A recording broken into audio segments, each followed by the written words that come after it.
Imagine waking up in ancient Egypt. The year is around 1350 BCE.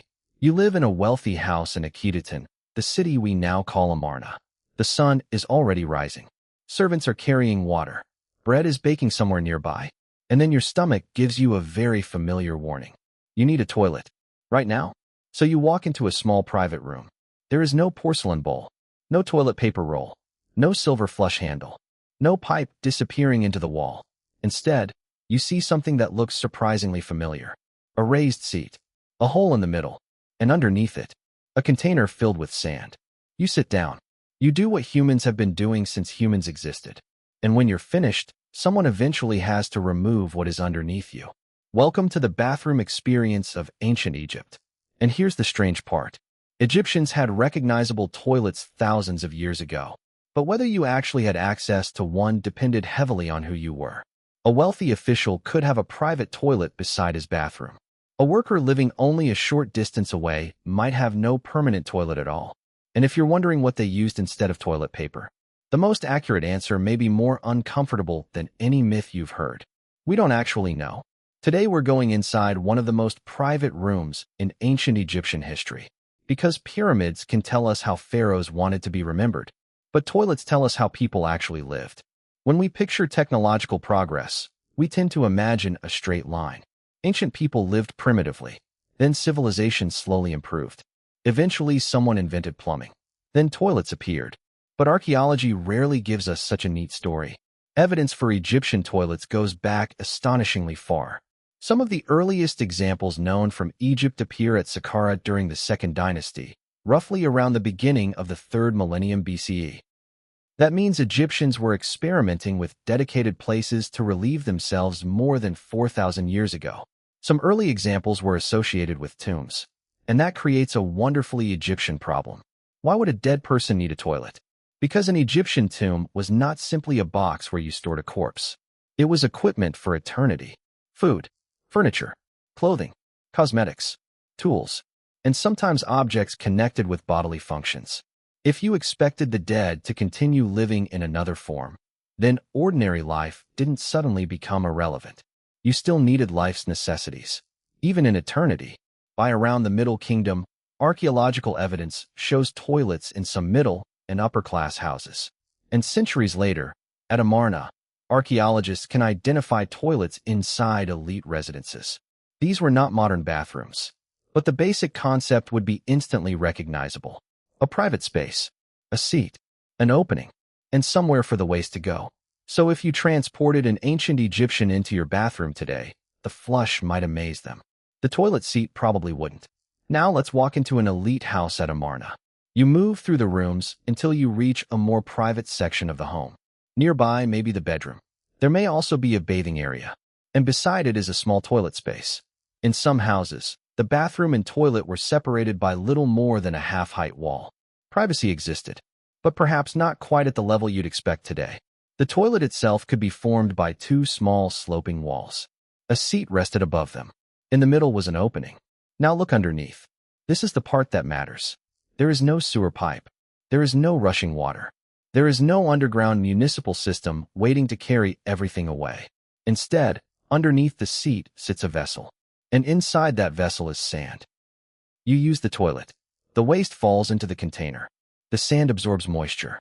More sand can cover the waste. That helps reduce smell. And eventually, the container has to be removed. This is less like a modern flush toilet, and more like an ancient litter box designed for humans. Which sounds primitive, until you remember one important fact. It works. No electricity, no water pressure, no plumbing network, no complicated machinery. Just gravity, a removable container, and dry material. And the sand was not random. Egypt had quite a lot of it. Dry material could bind moisture and cover feces, helping with odor control. Simple, effective, and deeply unpleasant for whoever had to empty it. Which brings us to the real luxury. The toilet itself may not have been the best part of being rich. The best part may have been not having to clean it. Imagine 2 houses in ancient Egypt. In the first lives a wealthy official. He walks into his private toilet. He uses it. Then he leaves. Later, a servant removes the sand-filled container, cleans the area, replaces what is necessary. Problem solved. Now imagine a poor household. There is no dedicated toilet room, no permanent seat, no servant. Maybe there is a vessel that can function as a chamber pot. Maybe family members walk beyond the edge of the settlement. Maybe they find another private place outdoors. The archaeological difference between these two homes tells us something much larger than how people went to the bathroom. It tells us how wealth changes inconvenience. Rich and poor people have the same bodies. Both need water. Both need food. Both sweat. Both get sick. Both produce waste. But wealth determines how much of that inconvenience becomes somebody else's problem. And toilets make that visible. At Amarna, permanent toilets have been found in elite residences, but working-class districts have not produced comparable permanently installed facilities. That suggests poorer residents may have relied on containers, possible chamber pots, or outdoor locations away from the home. Think about that. Two people might live within the same Egyptian city. One goes to a private room. The other walks outside. Same civilization. Same pharaoh. Same gods. Completely different bathroom experience. And that's one reason everyday history is so useful. Monuments show us the wealth of a civilization. Bathrooms show us how unevenly that wealth was distributed. Now let's talk about the feature you probably appreciate most. Flushing. You finish. You press one button. Water arrives automatically. The waste disappears. And unless something has gone terribly wrong, you never see it again. That experience depends on an enormous invisible system. Water treatment. Pipes. Pressure. Sewers. Drainage. Maintenance. Waste processing. Your toilet is just the visible endpoint.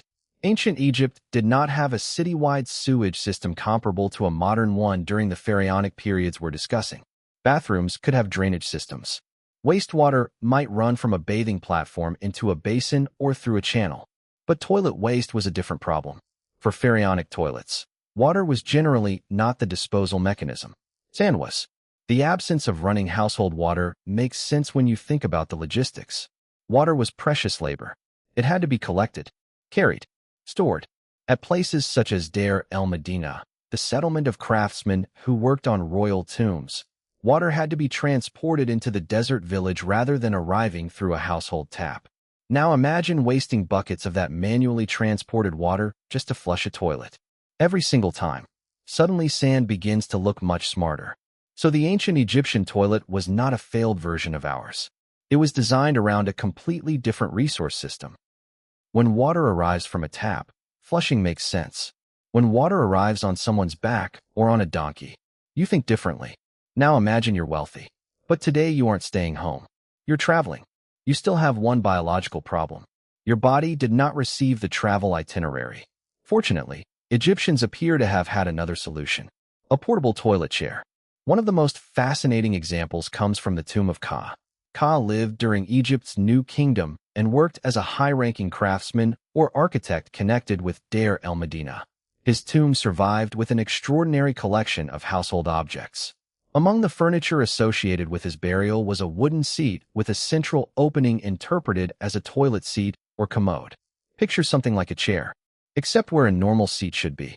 There is a hole. A container can sit beneath it. Congratulations. You now own a portable ancient Egyptian toilet. Other New Kingdom examples suggest these wooden toilet chairs were not permanently built into a room and could be moved where needed.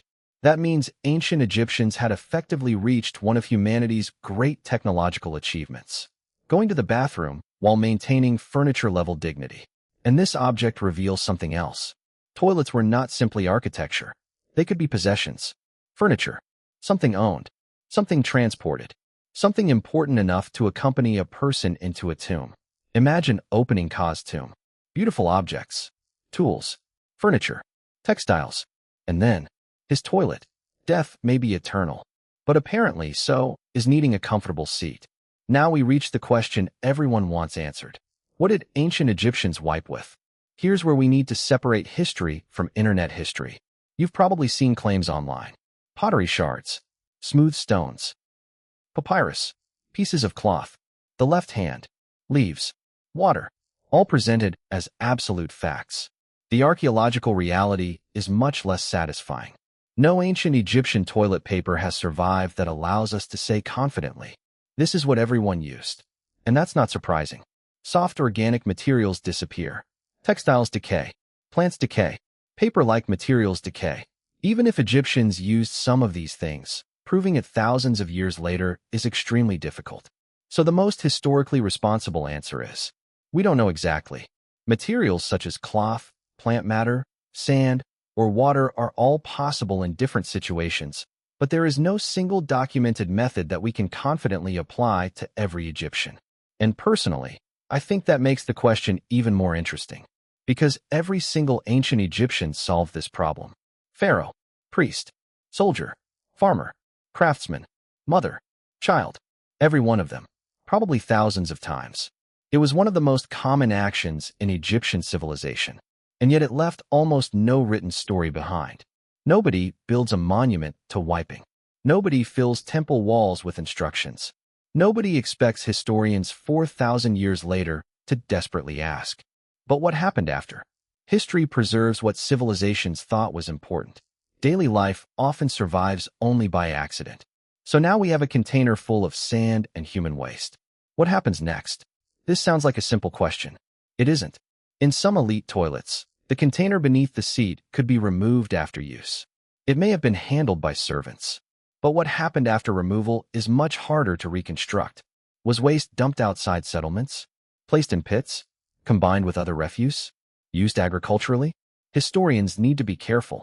There is no solid evidence showing a standardized pharaonic system where household human waste was centrally collected and turned into fertilizer. Ancient Egypt had an enormously productive agricultural system. Farmers certainly understood manure, but that does not automatically prove a citywide human waste recycling program. What we can say is this: Egyptian communities had to manage waste locally. Without a modern sewer network, waste did not magically disappear. Someone carried it. Someone dumped it. Someone cleaned the container. Someone lived close enough to smell the consequences when that system failed. And once human waste mixes with contaminated water, another ancient Egyptian problem appears. Parasites. Ancient Egypt looked beautiful in art. Blue Nile water, green fields, golden sun, lotus flowers. But that water-rich environment also supported parasites. Modern research on mummies and archaeological remains has found evidence for numerous parasitic diseases in ancient Egypt and Nubia. One of the most famous is schistosomiasis. It is caused by parasitic worms whose life cycle involves freshwater snails. People become infected through contact with contaminated freshwater. Farmers working in irrigation canals, fishermen, people washing, children playing. Anyone repeatedly exposed to suitable water could be vulnerable. And ancient evidence suggests the disease was not rare. So here's the strange contrast. Ancient Egyptians developed bathing facilities, cosmetics, razors, perfumes, eye treatments, toilets for elite homes, systems for carrying water. They clearly cared about cleanliness, but they lived centuries before germ theory. They did not know that microscopic organisms and parasite life cycles could turn everyday water exposure into disease. You could bathe because you wanted to be clean and become infected while doing it. You could drink from familiar water and encounter something your eyes could not see. That's one of the harshest differences between ancient hygiene and modern hygiene. Ancient cleanliness was visible. Modern sanitation depends heavily on controlling invisible threats. And no amount of perfume can kill a parasite you don't know exists. So did the pharaoh have a better toilet? Probably, but maybe not in the way you're imagining. Royal palaces and elite houses provide evidence for more sophisticated private bathing and toilet spaces. At Malkata, the palace complex of Amenhotep III contained multiple bathrooms. At Amarna, elite houses in the North Palace had bathing installations. Larger elite homes could include a private zone with bedroom, bathroom, and toilet nearby. So yes, wealth could buy privacy, stonework, better rooms, furniture, servants, more water, and perhaps a nicer seat. But here's the funny part. The fundamental technology underneath could still be extraordinarily simple. A hole, a container, sand. Imagine being one of the most powerful people alive. You control land, gold, labor, temples, armies. Officials bow when you enter. People carve your name into stone. You are called a living god. And then nature calls. Suddenly, underneath all the gold, you are still a human being sitting above a bucket. That's one reason I love the history of ordinary bodily functions. It destroys distance. A pharaoh can feel almost supernatural when you see a colossal statue, but give him a toilet problem, and 4,000 years disappear instantly. Now leave the palace. Walk through the city. Keep going. Find the homes of workers. Here, archaeology becomes quieter. Permanent toilets are generally absent from known working-class areas. That doesn't mean people simply ignored the need. They improvised. A household vessel could potentially serve as a chamber pot. Outdoor spaces away from the house could be used. The edge of a settlement offered privacy and distance. Different communities probably developed different habits. What we should not do is pretend we know one exact system used by every poor Egyptian for 3,000 years. Ancient Egypt existed for an enormous span of time. Practices changed. Cities differed. Climate differed. Wealth differed. A worker in the Old Kingdom was not automatically living exactly like a worker at Amarna 1,000 years later. But one broad inequality is visible. Permanent private sanitation was easier to obtain if you had money. Some things never change. Today, wealthy homes may have 5 bathrooms. Poor communities in parts of the world still struggle for access to safe sanitation. The materials changed. The inequality didn't disappear. At first, this story seems to be about a funny question. How did ancient Egyptians go to the toilet? But once you follow the question far enough, you discover something bigger. The toilet connects almost every part of Egyptian life. Architecture, water, labor, class, disease, privacy, servants, urban planning, health, even the afterlife. One small seat tells us who had resources, who carried water, who cleaned, who had privacy, who did not, what people understood about odor, and what they could not possibly understand about parasites. That's why daily life history can sometimes tell us more about a civilization than another list of pharaohs. Everyone remembers Tutankhamun's golden mask. Almost nobody remembers the person who emptied somebody else's toilet. But both people lived in ancient Egypt. Both are part of the story. One simply had more gold. And here's the final surprise. Ancient Egyptians did eventually encounter something closer to the toilet system we recognize. But not during most of the pharaonic era. Water-flushing toilets and larger collective public toilet facilities appear in Egyptian archaeological contexts from later Greco-Roman periods. In other words, the image most people have. Ancient Egypt. Stone toilet. Water rushing away through a sewer. Is largely wrong for the period of the great pharaohs. Their toilets weren't primitive because Egyptians lacked intelligence.